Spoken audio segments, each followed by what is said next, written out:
So the American men swept the 100 meters on Saturday night, and the Jamaican women responded emphatically on Sunday evening, the third day of the 18th World Athletic Championship being held in Eugene, Oregon. Shelley and Fraser-Pryce back atop the pile, racing to a championship record 10.67 seconds in front of an energetic, if not capacity crowd. Shericka Jackson upgraded her Olympic bronze to a silver in a personal best 10.73, while Elaine Thompson-Herah, the two-time reigning Olympic champion, had to settle for the bronze medal in 10.81. Now, Sunday night's race is historic for several reasons. By crossing the line first, Fraser-Pryce became the first athlete to win 5 world titles in a single track event. The 35-year-old extending the record as the oldest world 100-meter gold medalist in a championship record time, and leading home a sweep for Jamaica, the first time any nation is sweeping the medals in the women's 100 meters at a world championship. Now, this is what Fraser-Pryce had to say.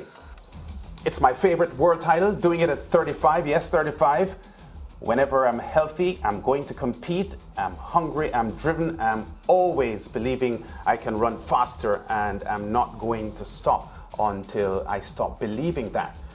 It was 13 years ago that Fraser-Pryce won her first world title over 100 meters. Here's a look at the journey to this latest triumph. In 2009, she added the world title to her Beijing Olympic crown in Berlin, scorching to a 10.73 win. Her only 100-meter defeat in a world championship final came in Daegu 2011, when she managed 4th. She then defended her Olympic title in 2012 and followed up with consecutive world titles 2013 and 2015, again running super fast times of 10.71 and 10.76 respectively. Now, she gave birth to a son, Zion, following her Olympic bronze in 2016, returned in 2019 to win gold in 10.71, and for the first time ever she has gone below 10.70 in a global final. Leighton Levy, our in-house track and field analyst, is with us. A lot to discuss around the World Championship, Leighton, but Jamaica's 1-2-3 led by Fraser-Pryce, I guess, is a great place to start.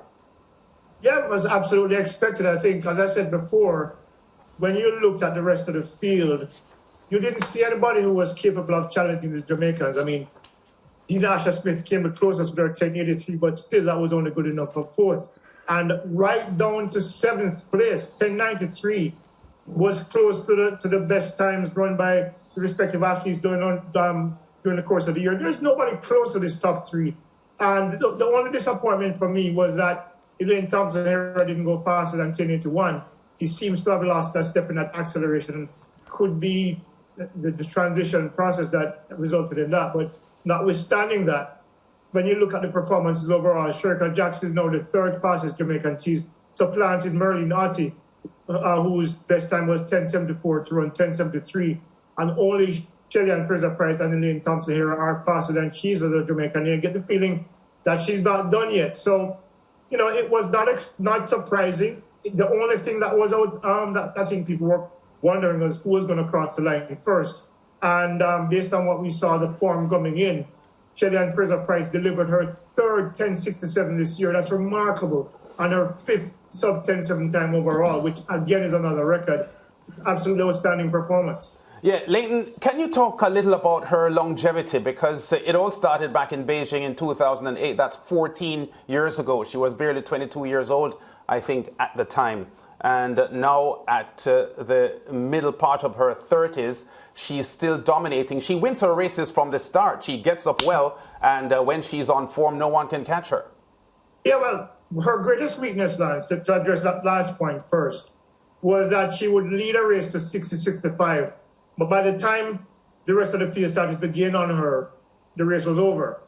This time, this last year and a half, she's been completely different. She gets to 61st, you're never going to catch her now because her mechanics are so much better than before. And, you know, she only seems to be getting better as she gets older.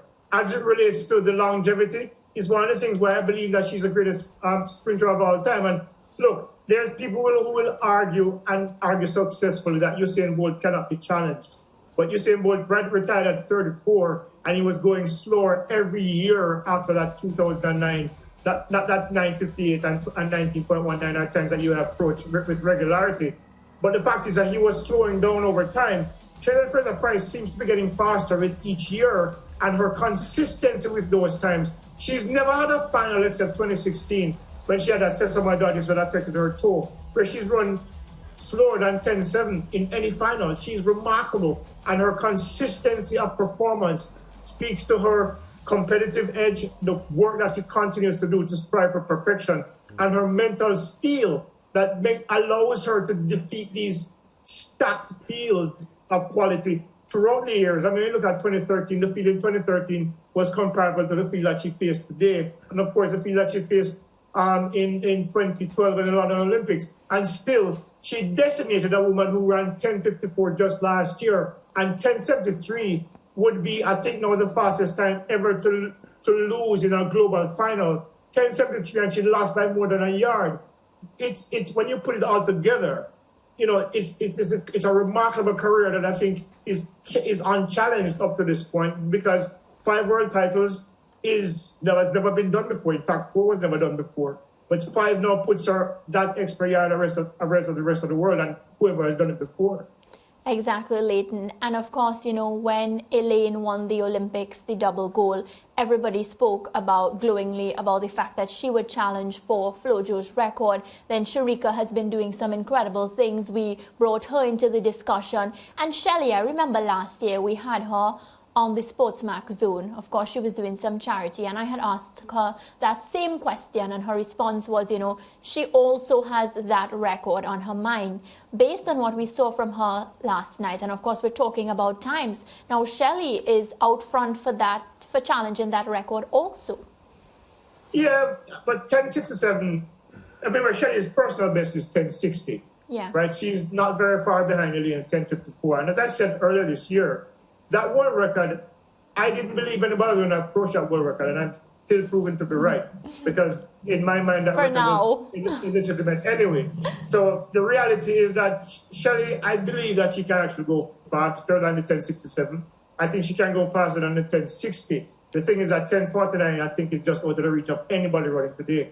But I think, you know, Maria, you know, you look at the times, one of the things that I think is unfair to women especially is that they keep, every time a woman runs fast, you keep hearing, you know, can she break the world record? But you don't hear that with the men. You heard that briefly on Saturday when Fred Curley ran 9.79 in the heats. But you always knew that 9.58 was going to go way past them, because the reality is, once tension and the nerves come into play, it's not easy to run as fast as when there's nobody in the heat that can beat you. So you're running more relaxed.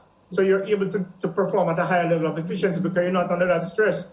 However, when you're under stress is when you need to bring out your A game, and that's what Shelly and Fraser-Pryce has been able to do year in year out for the last decade and almost a half now. Right. So she's just remarkable.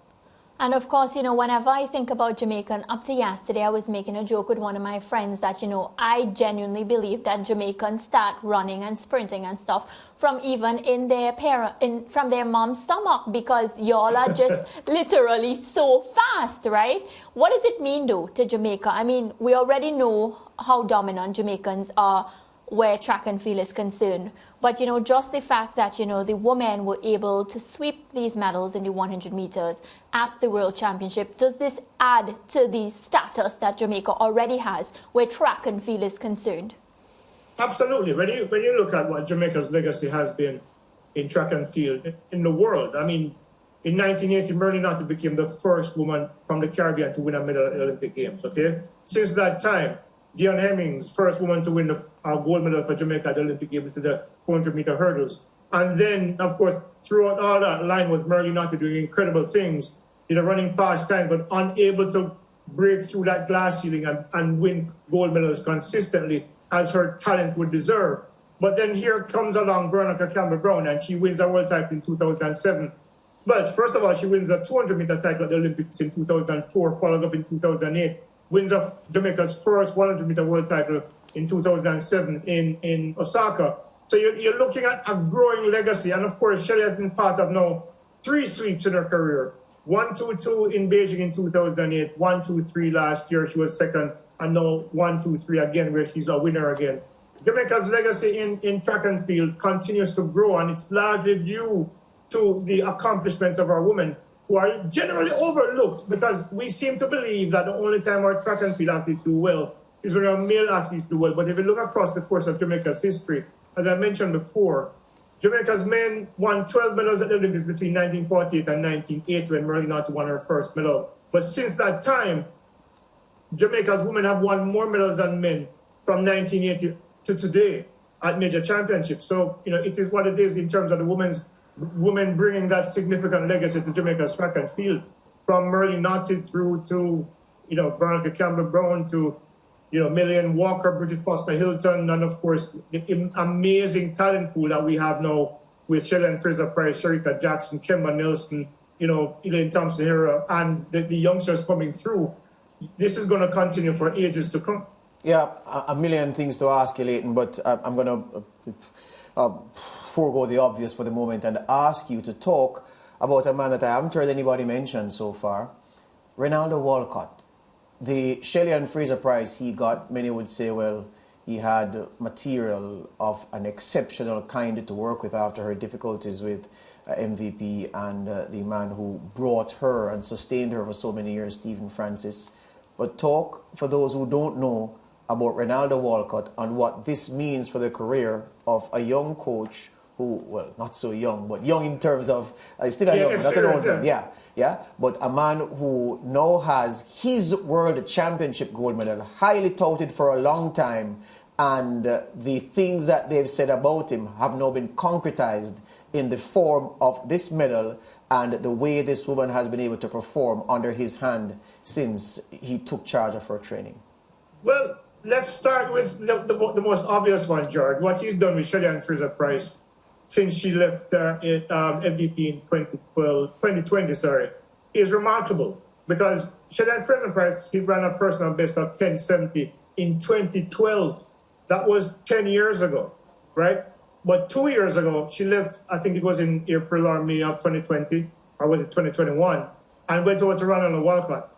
And within the space of, well, in a very, very short time, took her down to 1060, then 1063, then 1060. And of course, this year, 3 times 1067. She doesn't know how to run over 10.7 now because even at the national championship in the preliminary round, for a blowout, the flash time was 1069, which was rounded up to 1070. So what he's done with her was remarkable, but it doesn't end there. Because when you look at what he's done with Rashid Broadbell, what he's done with the athletes in his now elite performance training group, they're beginning to emerge as perhaps now the new dynamic in Jamaica's track and field. Remember, he worked with Stephen Francis in his early days. I mean, he's very familiar with Shelly and Fraser-Pryce because he was an understudy to Stephen Francis back in the early days of MVP. Of course, he went on to become the coach of Central Best Technical, where he developed the talents of course, Ronald Levy, Nigel Ellis, Sachin Dennis, Conroy Jones. You're looking at, he's not just doing it at the senior level, he's doing it at the junior level as well. And he's understated. He doesn't put himself out there, to bluster or anything. He just quietly works along. When you look at what he's done with Rochelle Clayton, who came off an injury that kept her out for the entire 2021 season, and back this year running personal and close to personal best times, and expected to run even faster at these championships. George, he is now probably the new guru on the lot because he's surpassed a number of coaches who have been there doing it for a long time. And just to add, I know you asked about Ronaldo Walcott, but when you add the likes of Michael Frater and Gregory Little, as well as Titans International, you have to see what is happening here in terms of the development of a brand new core of young coaches who are doing remarkable things for Jamaica's track and field. Yeah, all right, let's hand out some flowers now, Leighton, because here's the thing. I am loath to engage in GOAT debates, but when I look at Shelly and Fraser-Pryce's career, then I have to go there. After the victory last night, the first thing I did, I had written an article for the Gleaner in 2013 after that World Championship 100 meters win. And I was looking at the things I was saying back then, and I said, well, maybe you need to update this because the woman's CV has swelled beyond what it was in 2013. We have 2 world records that are effectively ghost marks because, I mean, things have to be perfect as perfect come for you to touch those world records. Elaine had the season of a lifetime last year, and 10:54 was still some way off the 100 meters mark. But when you look at what her CV is, when you lay it out on paper, and how you said it best, she has gotten faster over time when traditionally women tend to be slowing down as they get older, especially after childbirth. Leighton Levy, I put it to you squarely. I want you to be as direct as you can. Is this not, without a doubt, the best woman we've ever seen sprint for her longevity? And we remind viewers, Flojo didn't pass on when she was competing. She had retired. Yeah, so she had packed it in. This woman keeps going, keeps wowing us. So I'm suggesting to you that this is the best we've seen a woman 100-meter sprinter ever perform, and that makes her the best ever. And then the argument as to whether or not she can rival the man. Yeah, although, you know, I think that there's some gap there because, I mean, we're both set the bar. No human being has ever gone there, aided or unabetted, if you know what I mean. So I'm just saying, Leighton Levy, I think we can agree, we love all our Jamaicans. This lady, Shelly-Ann Fraser-Pryce, has the best CV of anybody, and she's the best we've ever seen. Absolutely, and there is no argument. Anybody who disputes that is living with Alice in Wonderland, George. Because let me just read something. I prepared something for today, and I got it from a friend of mine today who similarly knows about the sport. In the last 15 years, there have been 12 global championships, okay? 4 Olympic Games, 8 World Championships. In those 12 global events, 36 medals have been handed out in the women's 100 meters. And 20 of those medals have been handed out to Jamaican athletes, which is about 55% of all of those medals in the 100 meters. 10 of those 12 global medals in the women's 100 meters have been won by women. Okay? I remember we talking about Merlin Notty, everybody, Cameron and Thompson-Herah. Shelly-Ann Fraser-Pryce has won 7 of those 10 gold medals. Elaine Thompson-Herah 2, and Veronica Campbell 1. If that doesn't tell you how great this woman is, nothing will. And then add this. She's the first and only woman to win 4 medals in the 100 meters in consecutive Olympic Games. 2 gold, a bronze with a sick toe in 2016 in Rio, and of course the silver last year that took the Olympic record to beat her 10:61 in Tokyo. Right? You add to that just the mere fact that she seems to get faster every year. 10:60 last year, 10:67 consistently this year. You know, adding a 5th world title. There can be no, I don't think anybody can debate successfully that she is not the greatest female sprinter in history. And just one mention, George, of Flojo, because I've never believed that she's the greatest sprinter of all time, because she had 3 good months, 3 great months, right? From July 1988 until September. That's it. She won a silver medal in '84 in Los Angeles. She won the 100, 200, and the 4x1 relay in Seoul in 1988, and she got the silver in the 4x4 because the Russians were equally enhanced. You know, got the best of her there. The reality is that Flojo can never be the greatest. You cannot be great for 3 months. And because you own a world record, people think that you're greatest of all time. It makes no sense to me. Merlin Ottey, Gwen Torrance, Evelyn Ashford. I can name 100 women who are better than Flojo. She has a world record, yes. The fact is that you cannot be great for a small window of time. And then people, look, greatness comes with longevity, consistency of high quality performances. Yes, world records counting there somewhere. But when you look at the titles that Shelly-Ann Fraser-Pryce has won, right? 2 Olympic gold medals, 5 100-meter world championship medals, a 200-meter medal, silver in the Olympics in 2012, and of course the bronze medal in 2016 with the 100 meters with, again, the sick toe. Who's comparable? Yeah. Nobody is. Yeah, Leighton, we're out of time. Men lie all the time, women lie all the time, numbers don't. Medals don't lie either. They don't lie. Thank you very much. That's all the time. We have all the best to you. Take it easy, guys. Yes, indeed. Yeah. What a country we are, what a part of the world the Caribbean is. The Caribbean, Jamaica.